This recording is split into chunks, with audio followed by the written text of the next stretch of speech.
I've been casing your joint for the best years of my life, like the look of your stove, out of sight. Yeah, out of sight is a big part of being here, actually. And with the leaves coming off the trees, it's makes it a bit more difficult. So I don't have really much evergreen cover. But there's ways and means.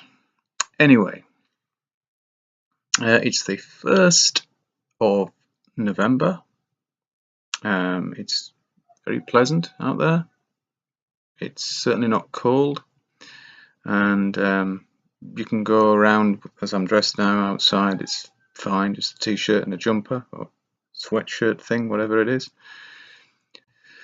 Most of my clothes do come from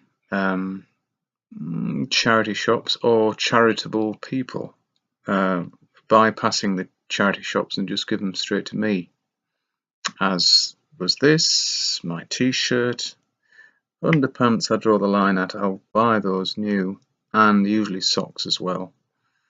And boots and shoes I make a point of really only buying those new, because I believe in feet. Everybody's feet's different, and you want to break a pair of shoes or boots in with the feet that's going to be wearing them till they are no more.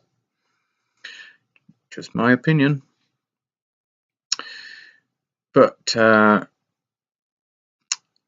this morning, or was it last night even, I think, maybe last night, I listened to the World Service most of the night, and don't sleep that well. And there was a report of a Muslim terrorist running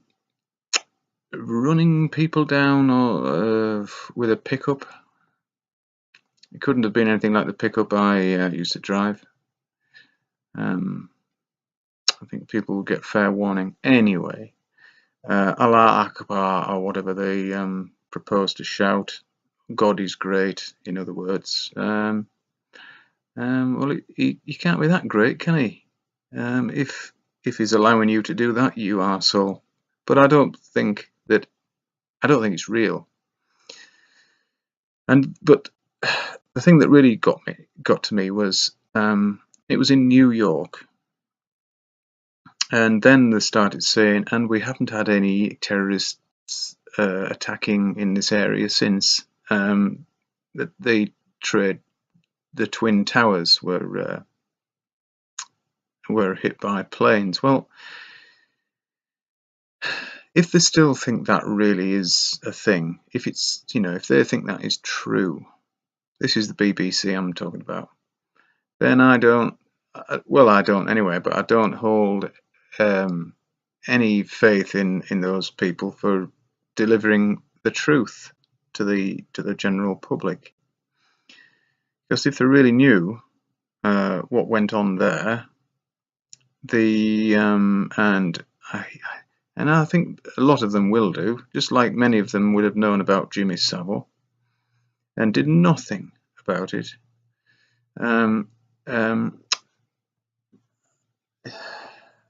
It just sickens me. It sickens me, and it saddens me, and it makes me quite, well, it used to make me angry, but I'm beyond that now. I'm just thinking, well, there's very little I can do apart from tell people what really went on. And although that's obviously, well, I patchy, I wasn't there. I saw it on the telly, but you can watch the moon landings on the telly, and of course they didn't happen.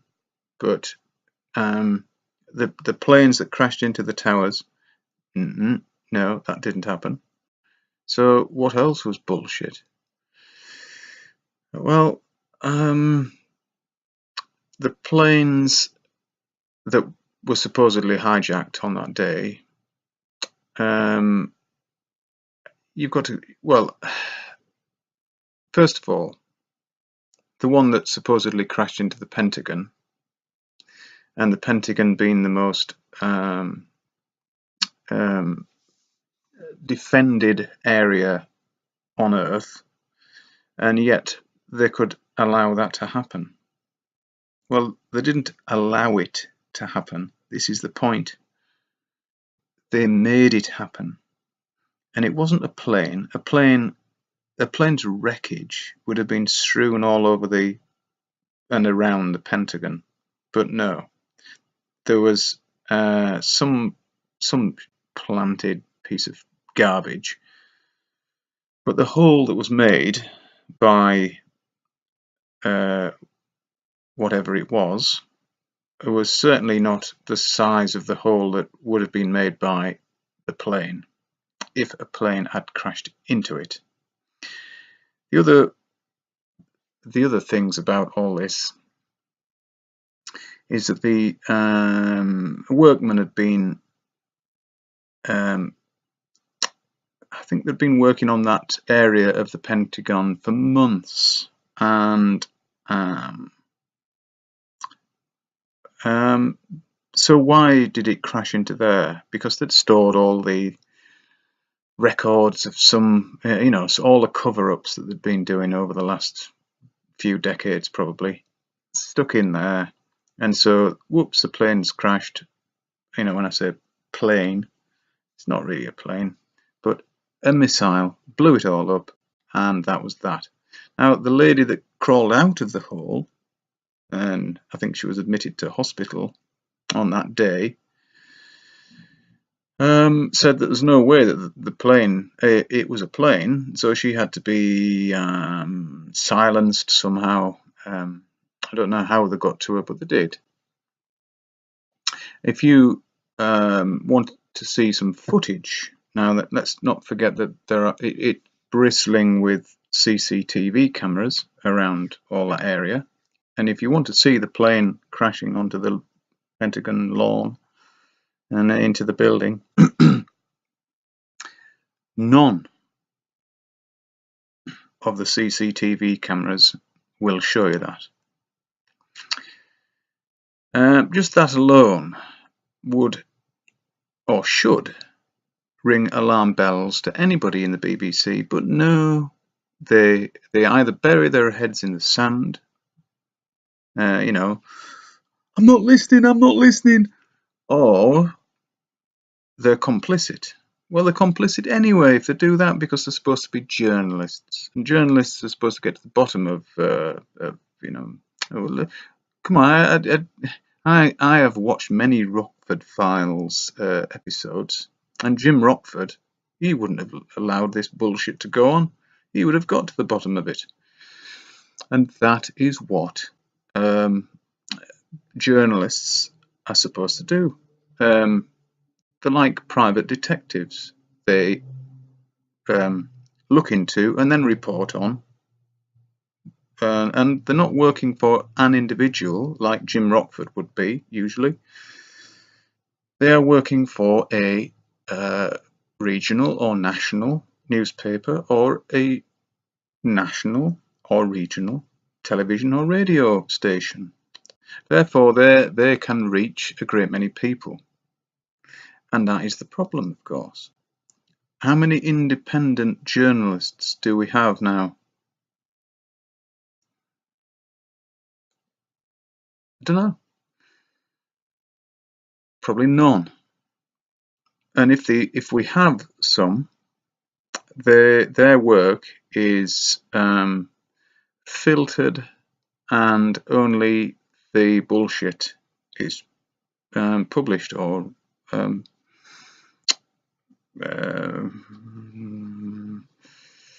released to the public. And so when the public, the general public, hear this bullshit of planes crashing into the tower, into the Pentagon, and down a mine shaft in Pennsylvania, they somehow believe it, because they let those people do that so that they can get on with their jobs. If your car's in a mess, unless you know a great deal about cars, and these days it's very difficult to without all the software that's needed. So you take your car to a mechanic and he will sort it out, and you will just say thank you very much and off you go. You have to pay mostly, but so it's the same with any profession really. If you need heart surgery, you don't get you can't really DIY heart surgery, can you? You have to put your trust and yourself into the hands of somebody who knows what they're doing, i.e. a heart surgeon. So it's very, very much the same.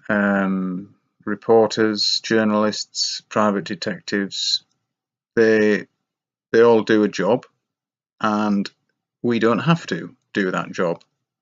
It's just that when they fail to bring you the truth, then you start digging.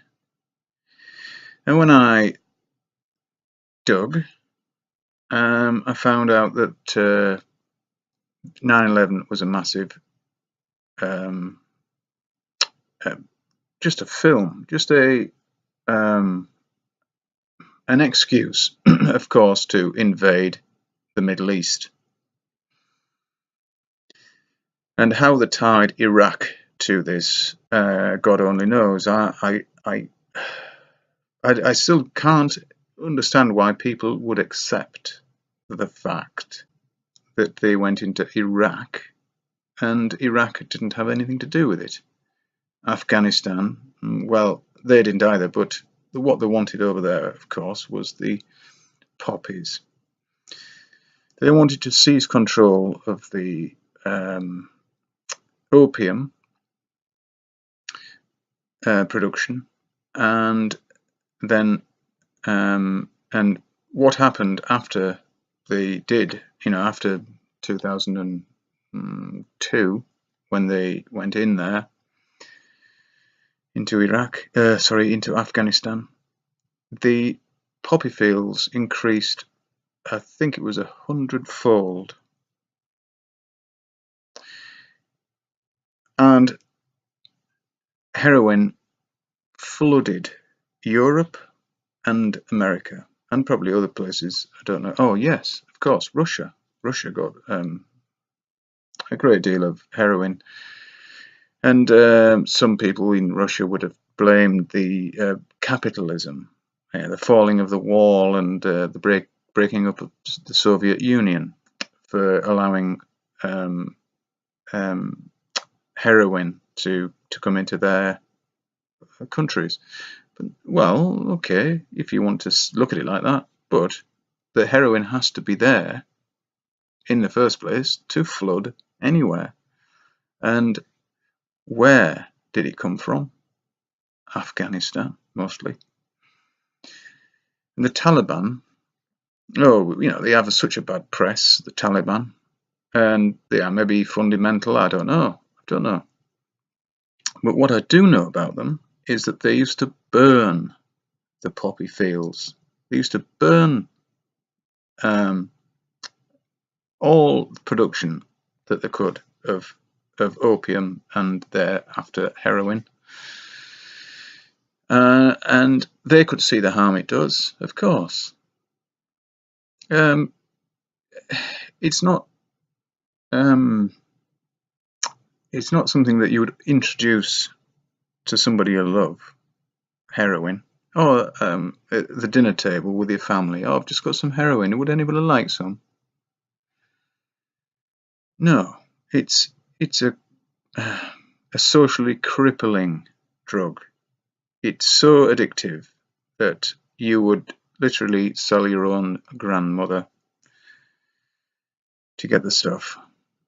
Now, I'm not speaking out of personal experience, meaning that I've ever actually used street heroin. Have I had diamorphine? Of course I have. But milk blood to keep from running out. That's what Neil Young said.